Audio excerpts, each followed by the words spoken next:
So good afternoon, everyone. I noticed that we're in a really big room, and you all are not that big. So if you could, I would love it if you could come in closer so I can see all of you at once, and then we can make this more of a nice, intimate conversation. Because I want to talk with you for about 20 minutes, I want to talk with you about engineering team processes. Ooh, yes. And I want to talk about how and why you change those processes, because they're really useful for you. And then I hope you'll leave with some tools and some ideas about how you can make your processes really work for your team's culture. So this is fascinating. We'll come back to that. But first I want to define some terms. Because these are kind of some loaded words, here's how I'll use them. Culture is why you do things on your team. It's the long-term aspirational stuff. I'll use the word meta-process to talk about how you change what it is that you do. I'll use process to mean what it is that you do today on your team to get stuff done. And I'll refer to entropy, and what I mean by that is that there's all this stuff that maybe you used to do or that you wrote down that's going to hold you down and prevent you from being awesome. And we're all here to be awesome, so this is about being more awesome. And this was our awesome inspiration for this talk, really. Back in 2012, Valve, which is the company who makes the Steam online game service, if you haven't heard of them, they released their employee handbook. And this was fascinating because if you peek inside, you get to see this lovely culture of like shipping things, doing things autonomously, and they described how they do it with these sort of tongue-in-cheek but very direct diagrams and descriptions. It was really interesting for us at the time at New Relic because we were wrestling with all kinds of questions. And what we came up with is our own version of their handbook. Now this is a long story to get to this point. This is our handbook. It doesn't look as cool as Valve's. It's got everything that we need as our team in it. What it looks like, not so important. The interesting stuff, and really why I'm talking today, is about how we created this and how you can.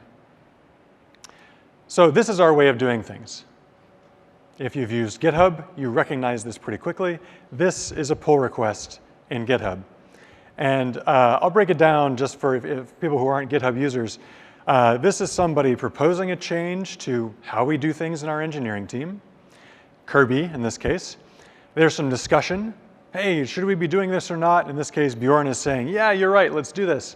And then someone says, we're going to make this an official part of our process.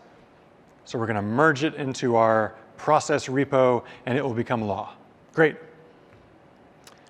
So we moved to doing that process in New Relic Engineering, and it got us some nice things. These are some numbers, and you'll see like why these are interesting numbers here in a minute. But since we started doing it about a year ago, we've gotten lots of comments on our processes from everybody in engineering. We've gotten lots of participation in creating these changes to how we do things. That's 309 PRs got merged. That's almost like one a day. That's pretty good. But why is all this good? Why is all this participation a good thing? Why are these good results? Well, for us, we had a long list of what we wanted out of a way that we change how we do things in engineering. And don't read this whole list. I'll get down to each of these things. But the point is that your company is changing fast. You have to change your way you do things to keep up. And so you need to get this great stuff that you want. So here's a story, the first story of 5. Back in 2012, we were debating the titles that we chose for people in engineering. Now, why is this important? Well, everybody's an engineer, we thought. Yes, everybody's here doing engineering to build our software. But we knew that the title that someone held was a recognition of their contributions to the company. People value their titles. People aspire to be senior software engineers and principal software engineers, and all of that career progression. The values of your company is contained in that. What do you reward people for? And this mattered to us. And so we thought that we would start with this, with just engineer. That's great, right? That's flat. That's kind of like what Valve had described in their handbook. It's simple. It recognizes merit over seniority. We thought this was a great idea, and so we started this debate on titles with this idea. And we thought, we want to be awesome. We want to be awesome software engineers like Margaret Hamilton. She's the person who coined this term, software engineering. We only hoped we could be as awesome as her, so let's be software engineers. And the debate went on, and what we ended up with was something quite a bit different than just software engineer. Now again, I'm not going to talk about all of these things. I'll talk about some of these titles later. But the point here is that you have this idea, but what you really need is you need something that you're going to do today that works for your business, that embodies your culture, and that you're going to want to keep doing it because you've debated the facts and the ideas, and you've got something that you can move forward with. That's your process. It's what you do because it works for you now. So in the course of debating these titles, we learned some of the things that we wanted. We knew we wanted what we did every day to embody our culture, and we wanted to do it again and again because that would help make us more efficient. We're not going to want to debate engineering titles forever, right? You got more interesting things to do. So we also learned something about how we came up with those titles, because we did it like this. And this is not what we want to be doing. This is a bunch of people, important people in wigs, i.e. managers,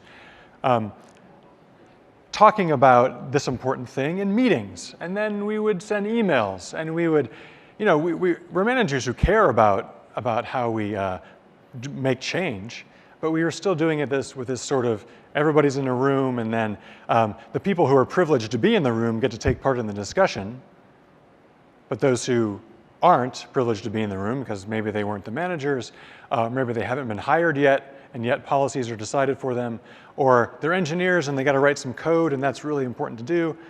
Anyway, what we did to get this change made for everybody in our team wasn't transparent to the team, and it wasn't inclusive of people on the team who might have good ideas or need to be involved.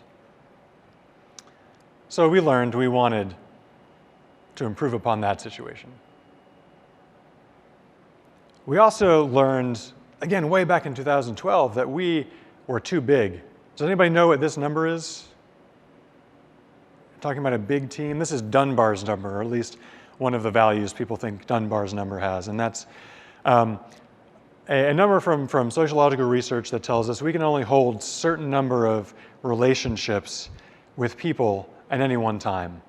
So if our engineering team is bigger than 150 people, I can't, even if I'm the most gregarious engineer in the company, I can't possibly go and talk to everybody and work out consensus and agreement and buy-in for all the process changes I want to make in our engineering team.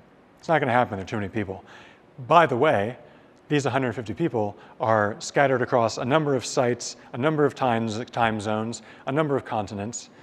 It's not really going to work to just talk about it. We can't have an oral culture anymore. We have to have a written culture.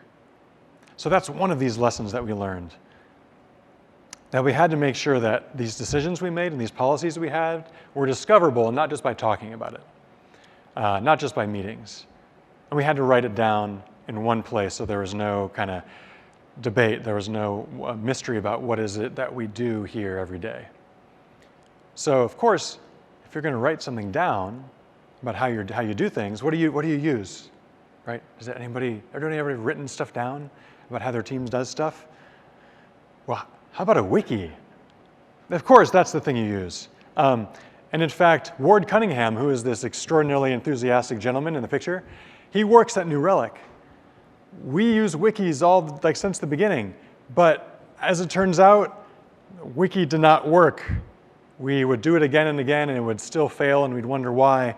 And the next story is about that wiki.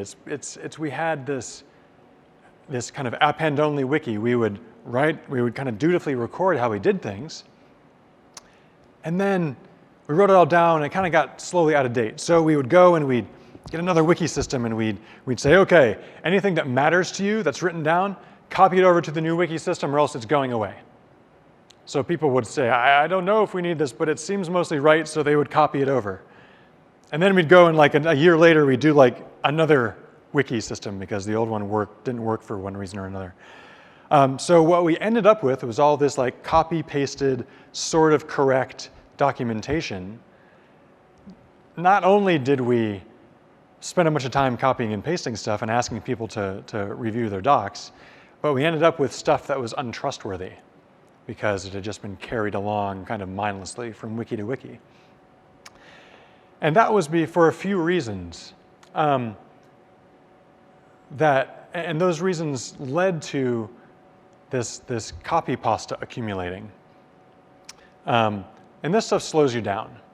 Not only are you kind of spending the time to look at the documentation again and again and copy and paste, but that stuff that's sort of correct that you wrote down, a new engineer comes into your team and they read about this thing that you're supposed to be doing when they're being onboarded, and then they keep doing it and it's wrong, so they're wasting their time. They're doing something that's not really adding value for your business anymore.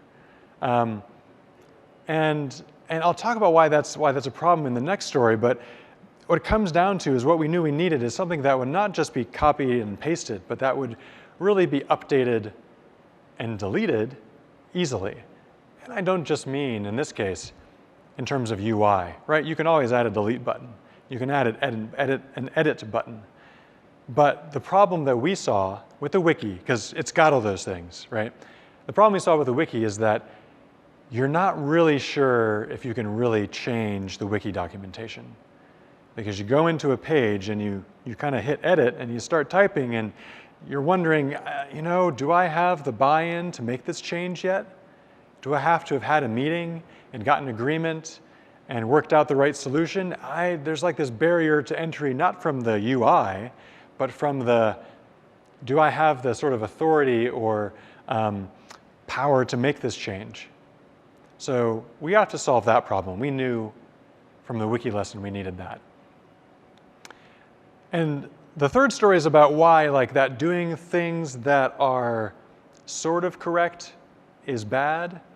So we used to write tests, and those tests were like this, the appendix. They stuck around and wasted our time.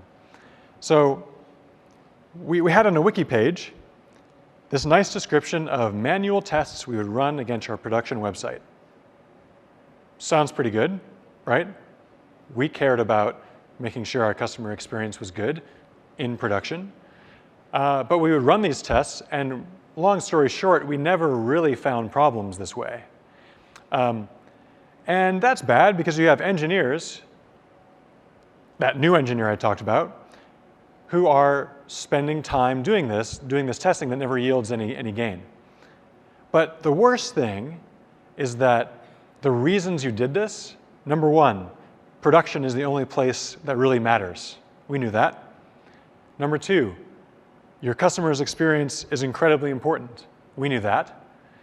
And three, we had to be able to deploy changes to production with confidence and quickly, so we needed a process that was repeatable and easy to follow so we could verify things were working. Those are all our values, right? As we ship software, we want to do those things. But if someone does this process we wrote down and they think it sucks because it never finds any problems, and the engineers are smart, right? They know I'm doing these tests and this is actually totally useless. Why am I doing this?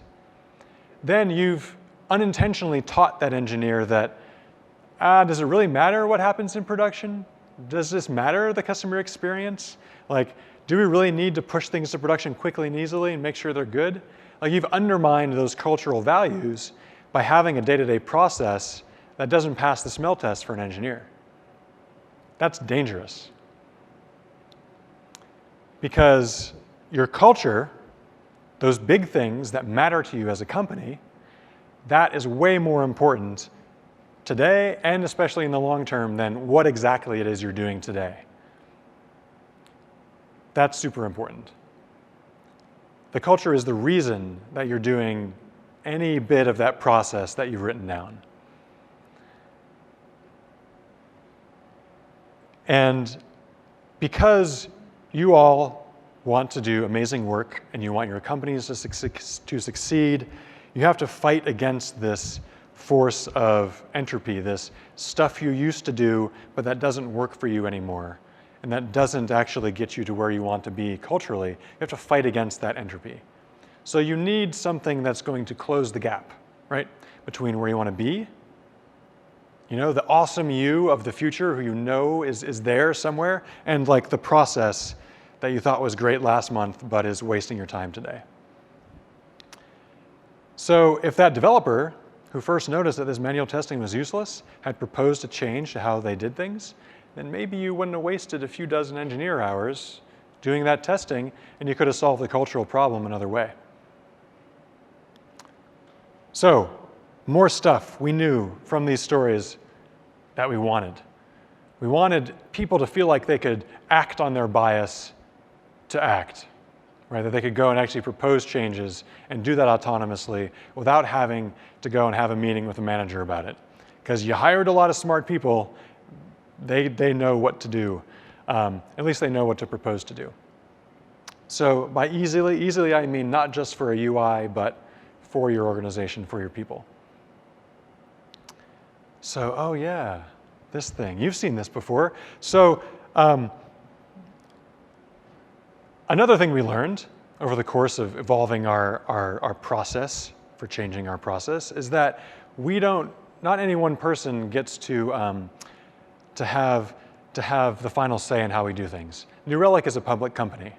So we are accountable to more people than just an engineer on one team. And so we have to have some controls over what we do, what we do on our teams about how we do business, how we operate. After all, I can propose how to change the hiring process, but I can't just make that decision myself as one manager on a team.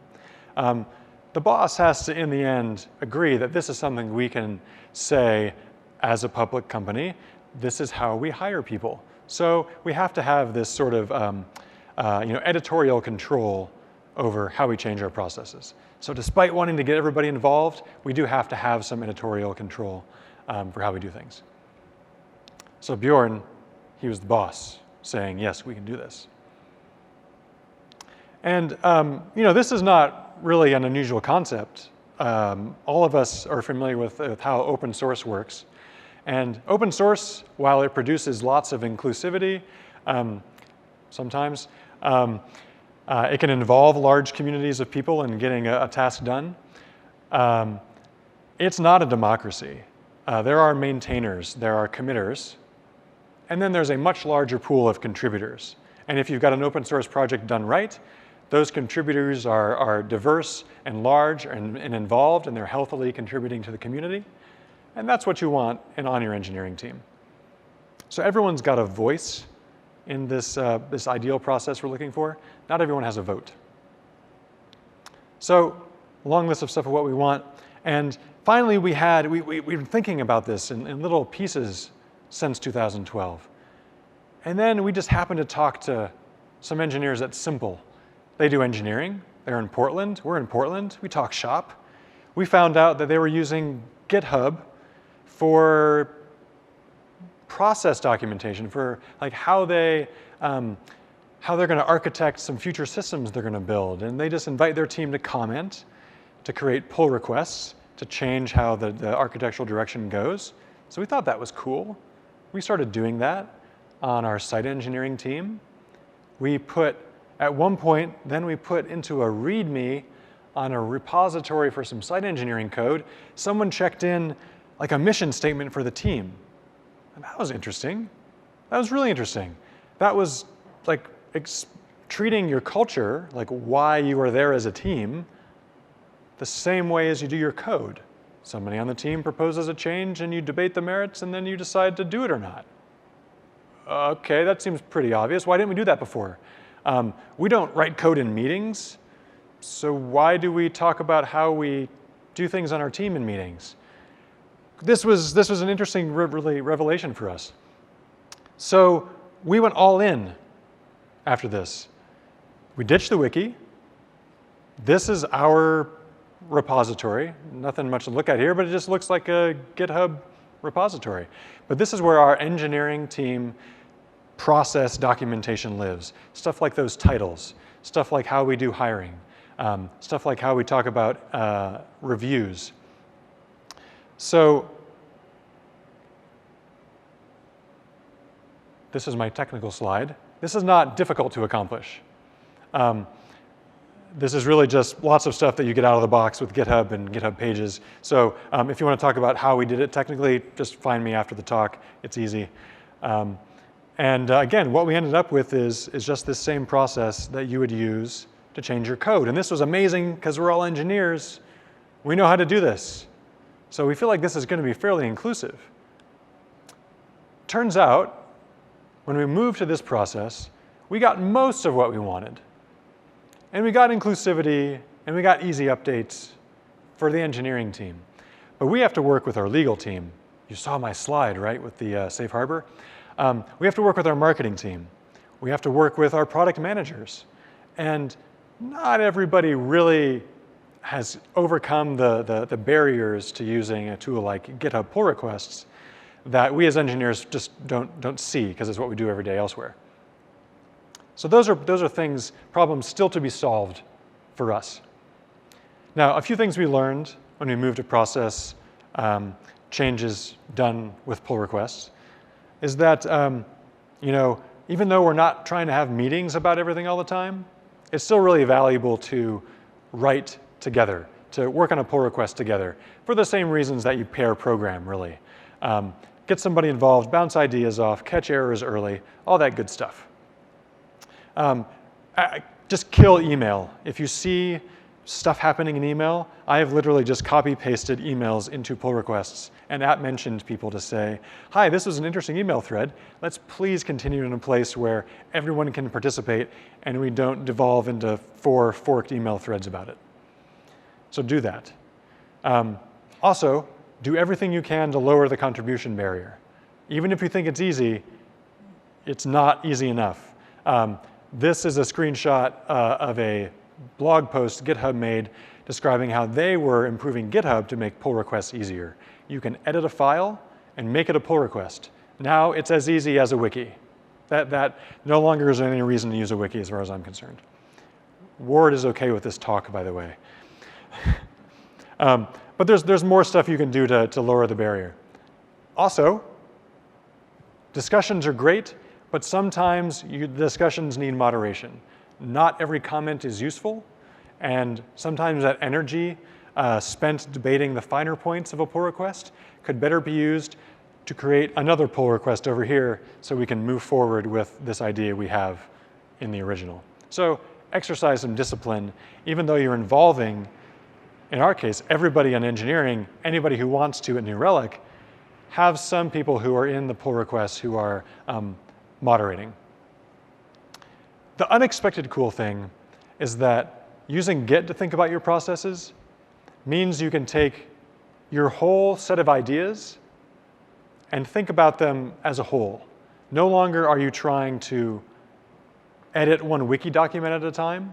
You are ready to reconsider how you do engineering titles and levels again, as we did recently.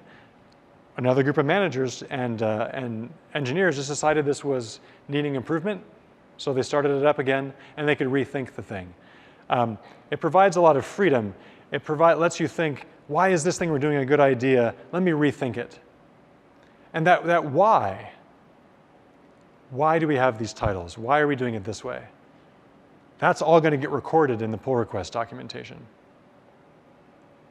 And again, that's important because why you're doing things, more important than what you're doing. And I'll give a couple examples. Back with titles, we used to have junior software engineer. We thought, great, that'll let us bring in people with less experience. Actually, that's diminutive. No one wants to be a baby engineer, right? We're all engineers, so we got rid of that title. We still hire people who have not as much experience. We also thought, we have all these great engineers who are super strong with leveling up everybody else around them. Whenever they work on a team, everybody gets better.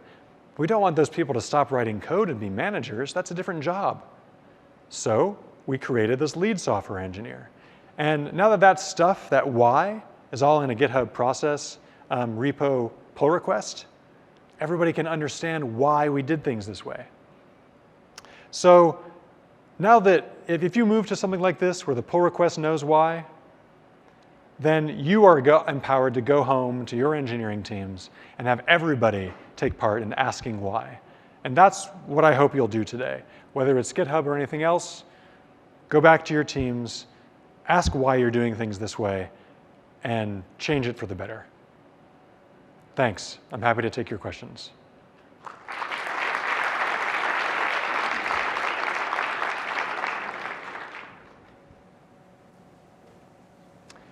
So I think there are some microphones, and if you would step up to the microphones, then I'll wave hello, and please ask away. So you mentioned several times that anyone at New Relic can contribute to these pull requests. And I was just curious, how did you get buy-in from maybe the less technical side of the business? Certainly people like project managers included, but if there are even less technical people, how did you get that, and what did that dialogue look like? Yeah. So the inclusivity for the people outside of engineering is something that still needs work, because there are little barriers like, well, we've got to make sure we can pay for GitHub Enterprise licenses for everybody in the company. That's one thing. Then there's just, well, this looks scary. It's code. How do I do that? So there are lots of these little barriers, and I think training is one thing. There's involving people on those other teams in conversations about things they care about. Let's say it's the finance team. If you're, and this is happening right now, actually, I'm working on a pull request with the finance team, is that you find mechanisms that are going to get them to sort of at least see what you're doing, kind of start by reading how you're doing things and seeing what process you're following, and just engage them however you can. And then you'll find people who are interested in engaging with the tool you've got with GitHub, but you've at least put that conversation in a place where everybody's going to be able to see it, and those stakeholders you're working with, they're going to see that you're involving them and you're recording that decision making too. So that's one thing that we've done that's been a little bit successful. Also, I think you might have to write a little more software than what was on my slide to just make the UI easier for folks. And we've done a little bit of that in our site that renders our process docs. So I'm happy to talk more about that in more detail, but those are some of the things. I saw at least, yes, go ahead.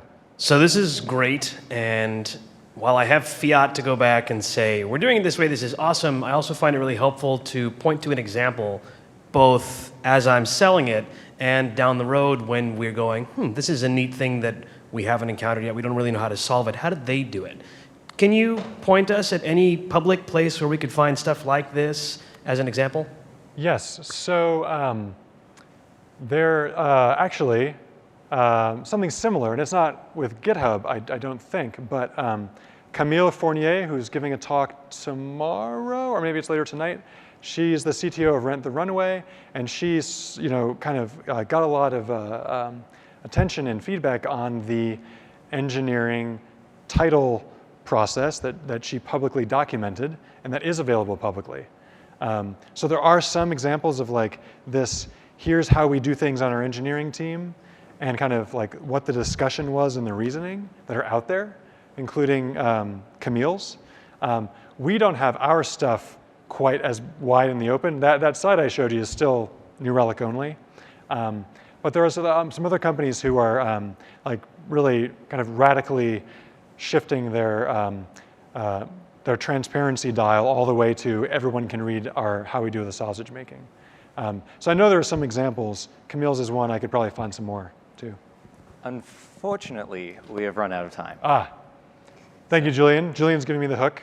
But I'll just walk over here, and you can find me, and I'm happy to chat. All right, well, thank you very much, Ralph.